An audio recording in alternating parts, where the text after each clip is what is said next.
Let's create magic snow. You can build a snowman out of it, and then, instead of just melting it, create a fizzing winder. The figure will foam up and slowly disappear, as it's melting under the first rays of spring sun. All you need is baking soda and starch in equal parts, a couple of spoons of liquid soap, and water.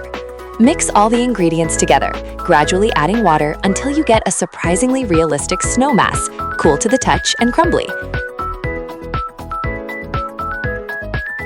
You can play with it to your heart's content, then mold a little snowman, finding details from clay and drawing eyes and a mouth with a marker.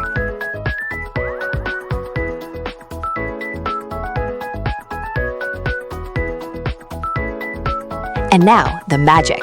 Prepare a solution of 100 milliliters of water and 1 spoon of citric acid, and gently pour it over your figure.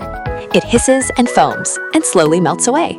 Why does this happen? A chemical reaction is hidden within the baking soda and citric acid. When combined, they release carbon dioxide, the very gas that makes everything fizz and bubble.